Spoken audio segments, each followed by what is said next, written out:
Go fruit yourself.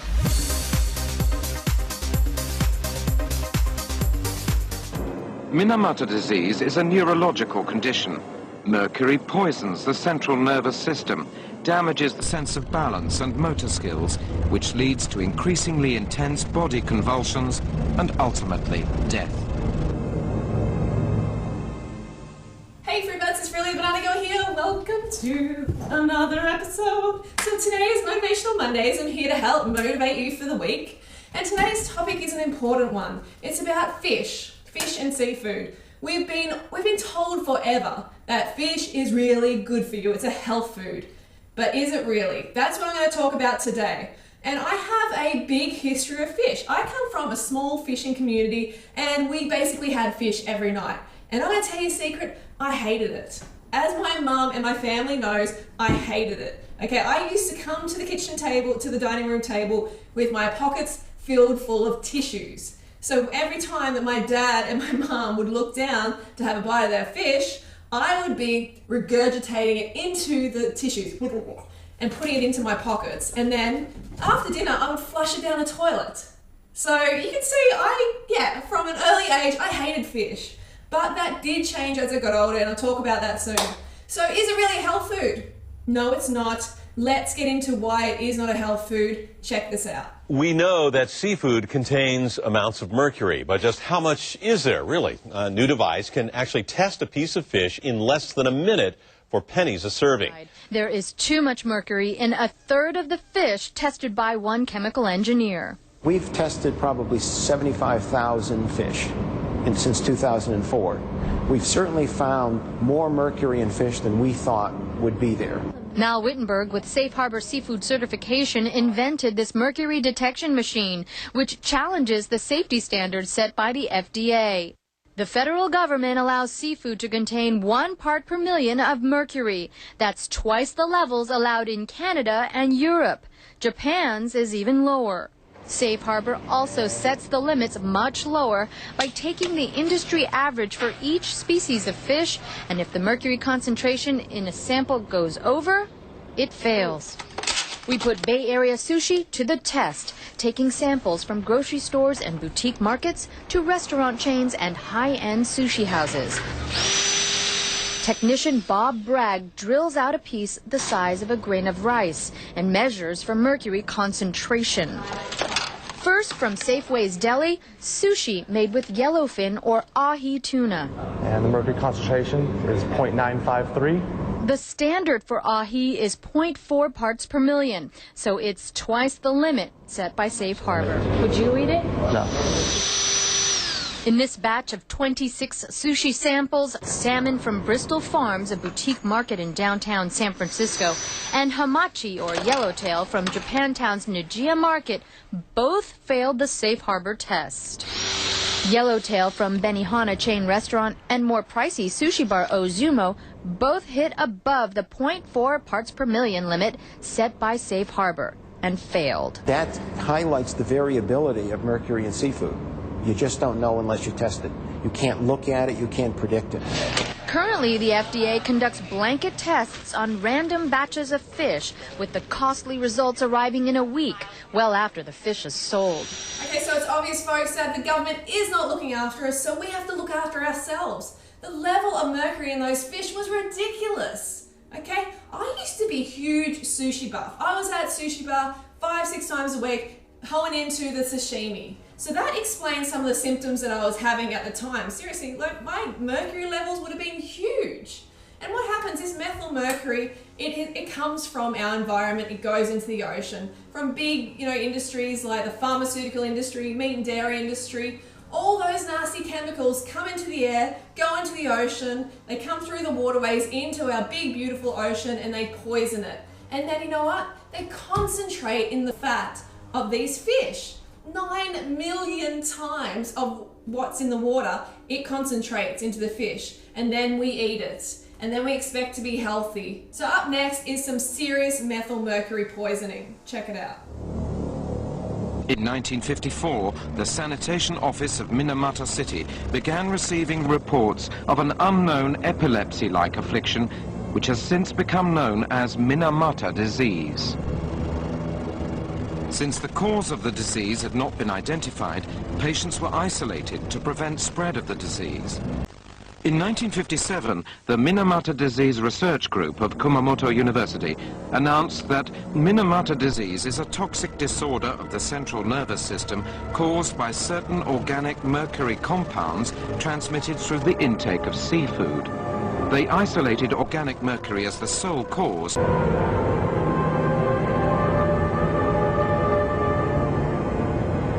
In the same year, extremely toxic levels of organic mercury were detected in the human patients. The report submitted to the Ministry of Health and Welfare stated that the underlying cause was organic mercury in seafood, and the wastewater discharge from the factory was suspected. Afflicted patients continued to be found until 1960. A rash of babies were born with brain damage and extreme physical disabilities. The governor of Kumamoto requested a voluntary ban on catches of seafood from the bay. Wow, so that's some seriously nasty, nasty business. And I know some of you out there are saying, oh, I'm gonna be okay, it's fine. You know, that's just an extreme case of methylmercury poisoning. I only have it a couple of times a week. Really, stop scaring us. Well, folks, if you have it even a little bit, if you keep ingesting the fish, then the mercury levels in your body are going to increase because it accumulates in your tissues. And you may not make that connection between that symptom that you're experiencing and the fish that you're consuming and that methylmercury poisoning that you're experiencing. Now, Sue Kwan, everybody knows Sue Kwan, she's KPIX News, and she decided to do a supersize me with albacore tuna. And I said, Sue, you shouldn't do this. She says, well, I've already had my kids, and I ate a lot of tuna when I was younger, and I don't think it was too bad. I can't remember too much going on then, but, you know, maybe it's my memories going. So let me just eat it for 10 days. So she ate a can of tuna for 10 days, and her mercury went from 4.2 to 8.9. I said, well, I want to do it for another 10 days. I said, you really shouldn't do this, Sue, you know, because I can't tell her ethically to eat mercury every day. Yet people do it on a regular basis. So then her mercury went up to 17.2. And her projected mercury level would have been in the 50s had she continued at that rate. Of course, she went on the news and talked about it. The fishing industry wasn't too happy. They wrote a big letter back to Sue Kwan and mentioned my name in the letter 15 times. And weren't too happy with supersize me albacore tuna. But it just goes to show that it does accumulate. So what did the FDA say about their action level? And this is in an email that I got that Sue forwarded to me. It said, from the FDA official said, I will speak about how the FDA defines an action level. The action level is a non-binding guidance that the FDA issues to establish a level of a contaminant that may be regarded as adulterated or illegal. The action level serves as guidance for the FDA, but does not commit the FDA to take any action. You know, if you're going to have an action level and don't take action, then why are you having an action level? So that's why when you go to the grocery stores, you can see fish being tested by all kinds of media personnel and non-government organizations that can be 2, 3, and 4 parts per million in the grocery store, and there's no warning as to that happening because they really can't test every fish. I should say, let me back up, they can test every fish. There is a test. Microanalytical Systems has offered the FDA, and the FDA has declined, telling Microanalytical Systems that what are we going to do with the fish that don't pass? I'll leave that for you to ponder. Researchers used ultrasound to measure the brain size in newborns of mothers who had high body levels of mercury compared to a control group of women who had low levels of mercury. Let's put that into practical terms. Compared to the low-level control group, here's where the high-level mercury women were. Now, how much canned tuna consumption is that equivalent to?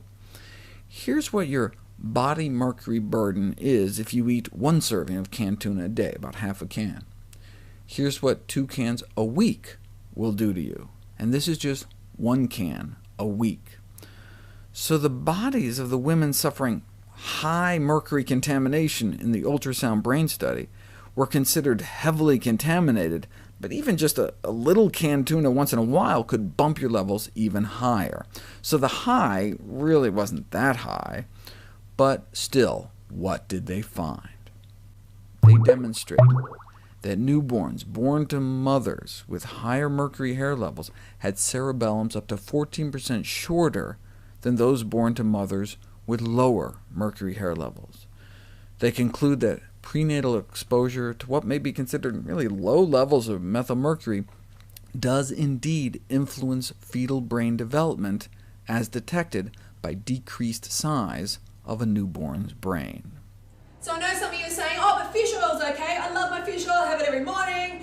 Fish oil's safe. No, it's not, folks, okay? One thing in particular that has been found in fish oil is PCBs. Nasty, dangerous chemicals that should never, ever be in the human body. They were banned for use back in 1979 for a reason, okay? Because they are dangerous chemicals. And they've been found in the fish oil, they've been found in fish, because look, like I said before, the chemicals that are found in the environment around the fish, aka the ocean, are concentrated around 9 million times in the fish's flesh. So when you're consuming that oil, when you're consuming that fish, you're consuming a whole lot of other stuff that you need to be made aware of. Check this out. Now to an important medical alert. Fish oil supplements are constantly touted for their health benefits because they contain omega-3 fatty acids. But a new lawsuit contends they may contain something else too, PCBs, industrial chemicals that were banned back in the 1970s because they cause cancer and birth defects.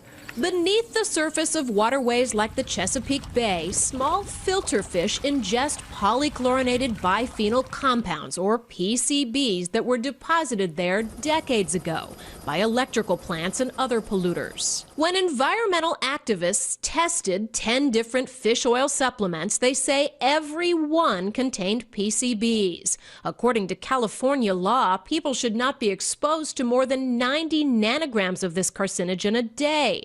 But the results showed 3 of the 10 contained much more than that. Nature-made cod liver oil, and Now Foods salmon oil and double-strength cod liver oil. People are being exposed to PCBs through these products, and they're not being told. Are purported benefits of fish oil supplementation for the prevention and treatment of heart disease just a fishtail? Those advised to eat oily fish, and particularly those supplied with fish oil capsules, had a higher risk of cardiac death. Put all the studies together, and there's no justification for the use of omega-3s as a structured intervention in everyday clinical practice, or for guidelines supporting more dietary omega-3s. Well, given the new meta-analysis and other negative meta-analyses, our job as doctors should be to stop highly marketed fish oil supplementation in all of our patients. But hang on a second, Freelee. I eat farm fish. I eat farm salmon. It's really healthy. Well, I hate to break it to you, but it is not. It's just as bad as ocean fish, if not worse. So when it comes down to the question of farmed or ocean, it's like, would you rather a punch in the face or a kick in the guts? The challenge of our time is to reconnect ourselves back into that world and see the repercussions of what we're doing. And nothing illustrates the issue better than the meal that I just sat down today. You all sat here and chowed down on farmed salmon, and obviously you don't give a shit about what you're putting into your body. You know what a farmed salmon is? It's filled with toxic chemicals.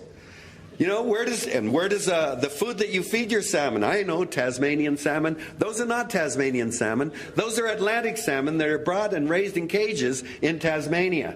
When you render down these fish into pellets, you concentrate whatever's in them.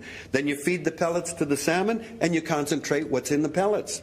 So if you check those salmon, they're filled with dioxin, PCBs, gildrin, Teflon, malachite green. You can go down the list, and that's what you just put into your bodies. You know, and you know, when you feed salmon pellets, the flesh comes out gray. You wouldn't eat a salmon that was gray. A week before they're to go to the market, the seller comes to the buyer with a fan of colors from bright red to yellow and says, "What color do you want your salmon?" They also had to figure out a way to make grayish fish flesh look pink, which it is naturally when pulled out of the ocean. So the aquaculture industry feeds farmed fish artificial coloring. This is from the drug company Roche. Fish farmers get to pick out the color they want to dye their flesh like paint chips. You choose, and they feed it a dye the last week, so the nice orange color you ate is the dye they fed the fish. I'm not even going to talk about the ecological consequences of growing these carnivores in open net pens where sea lice and disease now are spreading to the wild fish in the neighborhood, and all of the buildup of feces under these net pens. The act of consuming that salmon has repercussions that go far beyond this room, that go around the world. But we live in a world in which these connections are shattered and we don't see them any longer. 80% of all seafood sold in the U.S. is now imported. Now, I don't think people have any idea how much imported seafood's coming into this country. The FDA inspects and tests less than 1% of all seafood imports. Less than 1% of all seafood imports. And when it does, it frequently finds filthy fish and banned chemicals. FDA records show page after page of rejected shipments. Catfish from China, veterinary drugs. Swordfish from Vietnam, poisonous. Snapper from Malaysia, filthy. If it's from a foreign country, I'd be very cautious. I wouldn't eat it. One of the things often found in this imported fish is a fungicide called malachite green.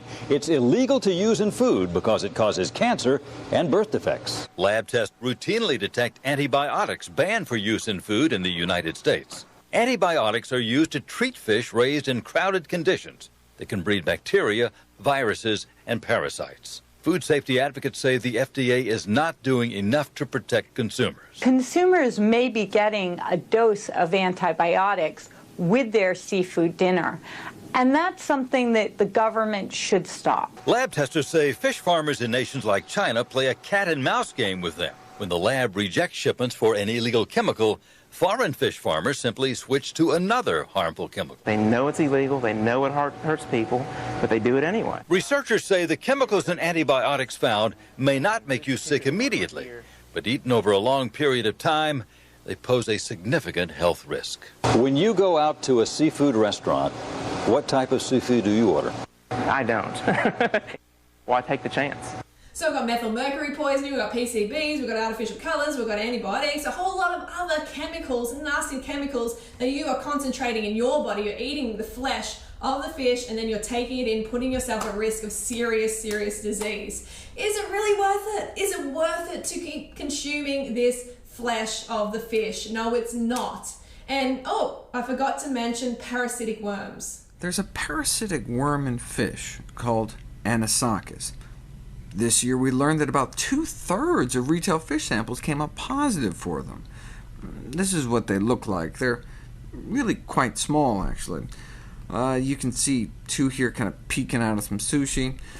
Because people eat fish raw, parasites are always a concern, but the unique thing about these worms is that our bodies can be so sensitive to them that the worms can trigger an allergic reaction dead or alive, even if they're cooked.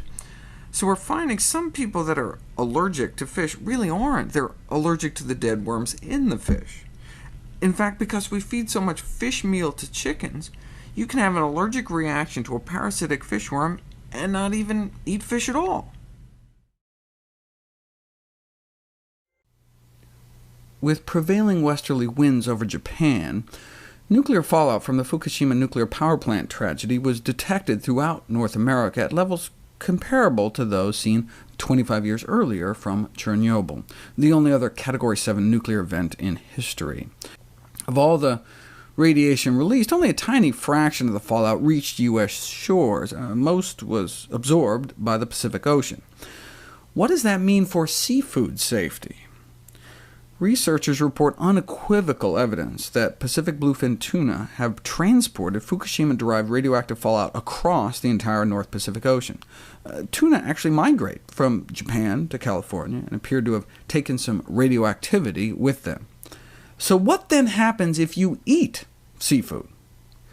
Researchers measured the increase in radioactive polonium levels in semen after a single seafood meal, caused a 300% spike in levels. Probably not enough to cause infertility, but that was just one meal.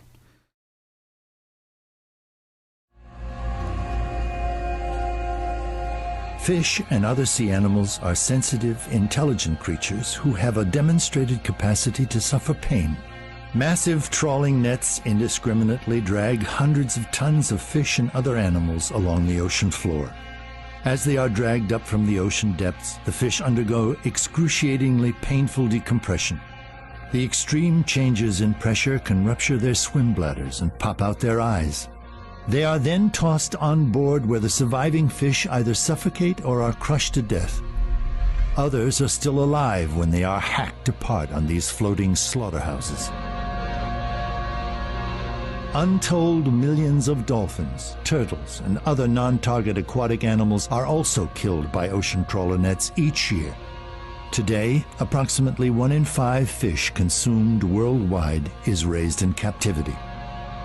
Like factory-farmed animals on land, farm-raised fish are crowded by the tens of thousands in small, disease- and excrement-ridden areas for their entire lives.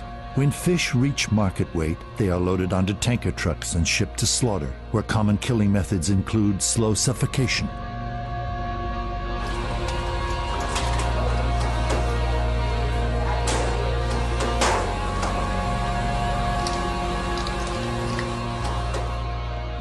Okay, so folks, you have all the information here now. You can make an informed decision. And if you don't give up fish after watching this, I don't know, you might be beyond help because it is obviously toxic for your body. Do you want to keep building that mercury in your tissues and putting yourself at risk? It is crazy, crazy, crazy to keep consuming it after all of that has been presented to you. And it's also cruel. You know, you can eat in a way that doesn't hurt any other being around you. From this moment, you can go cruelty-free. You can make the choice, drop the excuses, and pick up a plant-based diet. It's up to you. And cruelty-free, I mean for yourself as well, because you're actually making yourself healthier. It is a healthier way to live. So it is win-win on every level. And folks, eating fish is not sustainable. It is raping the ocean, as you saw from that video. Raping the ocean, it is not nice to the fish. Simply not nice at all. It's barbaric, it's disgusting, and it's also not healthy. It's toxic. So why would you not give it up? There's so many fantastic vegan foods that can replace the fish. So please make the right choice for yourself, for the fish, for the environment. Everything that you do, every little bit of food that you eat has a ripple effect around you, okay? It's not each to their own, everyone can eat whatever they want. No, we're in this together. We need to make conscious choices when we sit down to eat. So I hope that was informative. I hope that inspired you to give up the fish, okay? So don't forget to go fruit yourself or root yourself, and I will see you soon. Farmed animals are every bit as intelligent, curious, and capable of feeling pain and suffering as the dogs and cats so many of us know and love. If you are at all moved by this film, please do your part. Make a commitment today to explore a vegan diet. It could be one of the best decisions of your life. By withdrawing our support of this cruel and violent system, we can put our ethics on the table and make a statement for a kinder and more compassionate society for all animals.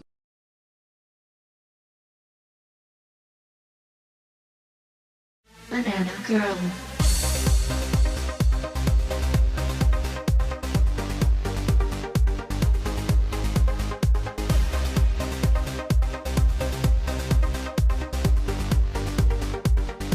Go fruit yourself.